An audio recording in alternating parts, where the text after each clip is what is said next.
এমসে আপনি নিশ্চয়ই জানেন যে কল্যাণী এমসে এটার পোস্টমর্টমটা হবে, এটাই বলা হয়েছে এবং সেই অনুযায়ী হচ্ছে। এবং পুলিশ ইনকোয়েস্ট রিপোর্ট যেটা জমা করেছিল তাতে ইনকোয়েস্ট রিপোর্টের পরে এটা দেখা গেছে যে সেক্সুয়াল অফেন্স যেটা হয়েছে সেটা পক্সো সেকশনকে অ্যাট্রাক্ট।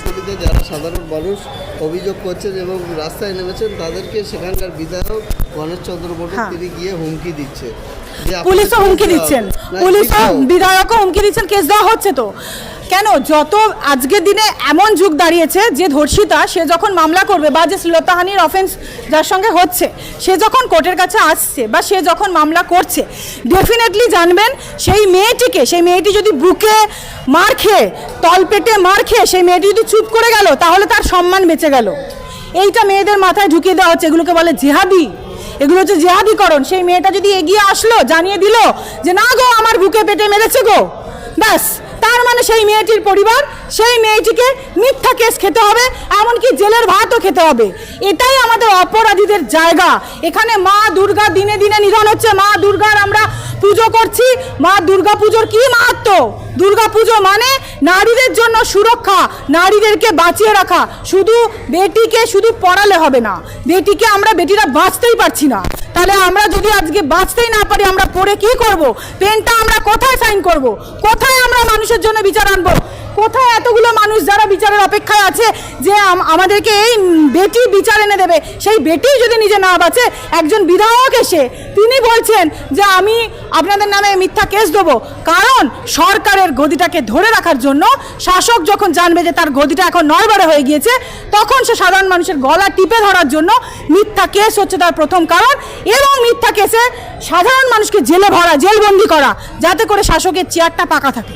আমরা জানি যে রবিবারও কোর্ট বন্ধ থাকে, কিন্তু গতকাল দেখলাম যে রবিবারে এই শুনানিটা ছিল, সেখানে মুখ্যমন্ত্রী রাজ্য সরকারের তরফে আবেদন করা হয় যে নির্যাতিতার বাবা যেটা চাইবেন সেটা হবে, কিন্তু এত রাজ্য সরকার আবেদন করবে কেন? তো রাজ্য সরকার কিসের আবেদন? আসলে সমস্যাটা হয়ে গেছে কি জানেন, সংবিধানটা যখন আমাদের রচিত হয়েছিল তখন আমরা জানতাম যে রাইট মানে আমাদের যেটা অধিকার সেটা আমাদের নিতেই হবে, ছিনিয়ে নিতে হবে। এখন কোর্টে কি হয়ে গেছে? শুধু ভিক্ষা, বিচারের জন্য ভিক্ষা, আইনের জন্য ভিক্ষা, জীবনের জন্য ভিক্ষা, বাড়ির জন্য ভিক্ষা। কিসের ভিক্ষা? কিসের আবেদনটা কিসের জন্য? এটা আমাদের অধিকার। এমসে আপনি নিশ্চয়ই জানেন যে কল্যাণী এমসে এটার পোস্টমর্টমটা হবে, এটাই বলা হয়েছে এবং সেই অনুযায়ী হচ্ছে। এবং পুলিশ ইনকোয়েস্ট রিপোর্ট যেটা জমা করেছিল তাতে ইনকোয়েস্ট রিপোর্টের পরে এটা দেখা গেছে যে সেক্সুয়াল অফেন্স যেটা হয়েছে সেটা পক্সো সেকশনকে অ্যাট্রাক্ট করে। রিপোর্ট যেটা জমা করেছিল তাতে ইনকোয়েস্ট রিপোর্টের পরে এটা দেখা গেছে যে সেক্সুয়াল অফেন্স যেটা হয়েছে সেটা পক্সো সেকশনকে অ্যাট্রাক্ট করে, যেটা কিন্তু পক্সো সেকশন দেওয়া হয়নি। এবং ইনকোয়েস্ট রিপোর্ট দেখে মহামান্য আদালত বলেছেন যে পক্সো সেকশন আর কি ঢোকাতে ইম্পোজ করতে, তো পক্সো সেকশন সেই অনুযায়ী ঢোকানো হবে।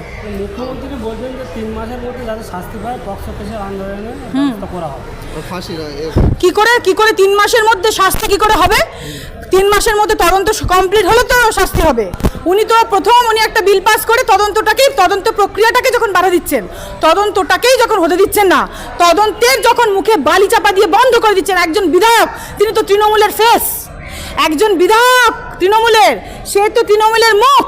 তাহলে একজন তৃণমূলের মুখ যখন সামনে এসে দাঁড়িয়ে আজকে বলছে যে আপনারা এগুলো তুলে নিন, আপনারা এগুলো সবাইকেই বলছে, আমি মামলা লড়ছি, আমাকেও ব্যক্তিগতভাবে বলছে, আমারও 5 জন বন্ধু তারা মামলা করছে, তাদেরকেও বলছে তৃণমূল সরকার এগুলোই করছে, এটা নতুন কিছু নয়।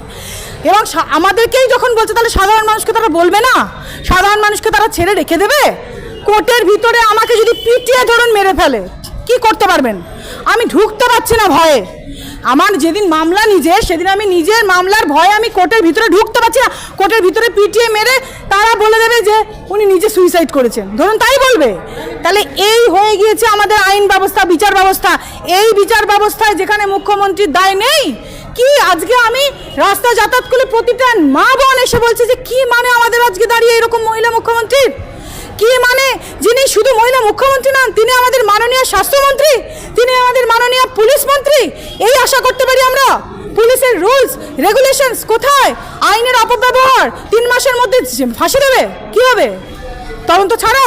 আগে তদন্ত করুক ঠিক করে, আগে বডিটাকে উইদাউট এনি বায়াসনেস আগে বডিটাকে পোস্টমর্টমের রিপোর্ট আসুক, পোস্টমর্টম হোক, তারপর তো নির্যাতিতার ফ্যামিলি চাচ্ছে যেটা কেন্দ্রভাবে মানে হ্যাঁ। পোস্টমর্টমটা হোক।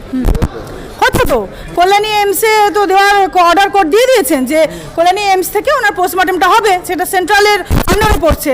তো সেন্ট্রালের আন্ডারে পড়লে নিশ্চয়ই তখন নির্যাতিতার ফ্যামিলির সেইভাবে জাস্টিসটা পাবে, যে প্রপারভাবে তদন্ত হবে। অন্তত সেই ক্ষেত্রে রাজ্য সরকারের মানে ঘাপলাবাজি যে করার, যেটা বারবার আরজিকর কেসের ক্ষেত্রে বা অনেক কেসের ক্ষেত্রে উঠে আসছে, যে এভিডেন্স ট্যাম্পার করার ব্যাপারটা, সেটা নিশ্চয়ই সেই ক্ষেত্রে আর হবে না। সেটার জন্য তো অবশ্যই আমাদের ভালোই হলো। হ্যাঁ, মুখ্যমন্ত্রী বলছে এইসব ঘটনা যেগুলো ঘটছে এগুলো যারা ঘটাচ্ছে তাদের তো আমি দোষ দিচ্ছি না, কিন্তু এইসব ইউটিউবে নোংরা ভিডিও মানে দেখানো হচ্ছে, আবার নোংরা সিনেমা তৈরি হচ্ছে, এইসব দেখে মানুষ উত্তেজিত হয়ে এইসব ঘটনা ঘটাচ্ছে। ইউটিউবে তো সেন্সারে তো কোনোদিনও নোংরা জায়গা বা কেউ যদি পার্সোনাল লাইফ করে আলাদা কথা, তাছাড়া তো এরকম হওয়ার কথা নয়। কারণ ইউটিউবেও তো একটা সেন্সারের ব্যাপার থাকে। আমরা জানি সিনেমা যখন রিলিজ হয় তখনও সেটাকে সেন্সার বোর্ডের কাছে পাস হয়ে তারপরেই সেই সিনেমাটা রিলিজ হয়, মানে যে যাতে করে সেই জায়গাটা অ্যাডাল্ট সিনেমার ক্ষেত্রেও একটা কিছু বিধিনিষেধ থাকে, এবং থাকাটা অবশ্যই আমাদের সমাজের জন্য, একজন সুস্থ স্বাভাবিক সমাজের জন্য খুবই উপযোগী। ইউটিউবে তো আমিও তো ইউটিউব সবাই আমরা কম বেশি ব্যবহার করি, আমাদের ফ্যামিলির লোকও ব্যবহার করে। কই ইউটিউবে তো আমরা কোনো নোংরা ছবি ভিডিও তো দেখি না। কথা বললেন, সিরিয়ালের কথা বললেন, ইউটিউবে ক্রাইম সিনগুলো দেখানো হয়, এসবগুলো দেখে তারা উৎসাহিত হয়। আচ্ছা, ক্রাইম সিনগুলো দেখানো হয় নাকি তারা সমাজকে সাবধান করে, সেটা আগে আপনারা দেখুন। উনি হয়তো এটা চাইছেনই না যে এই যে ধরনের যে নৃশংস ঘটনা যে ঘটে চলেছে আজকের সমাজে এবং আজকের রাজ্যে, সেই দায়টাকে তো কোনোভাবে মানে ওনাকে এড়াতে হবে। ভালো করে বুঝুন ব্যাপারটা। ক্রাইম আমাদের আগেও ছিল, এখনও আছে, থাকবে। ক্রাইম ছাড়া একটা সোসাইটি, আমরা জুরিসপ্রুডেন্সে পড়েছি, মানে আমাদের জুরিসপ্রুডেন্স হচ্ছে সায়েন্স অফ ল।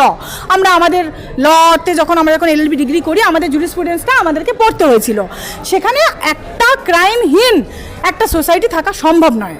ক্রাইম থাকবে, কিন্তু কেউ ক্রাইমকে এইরকমভাবে একটা ইউটিউব ভিডিও বা কোনো কিছুর উপরে যে ডিফেন্ড করতে, এটা আমরা মাননীয়াকে দেখে শিখলাম, সত্যি কথা বলছি।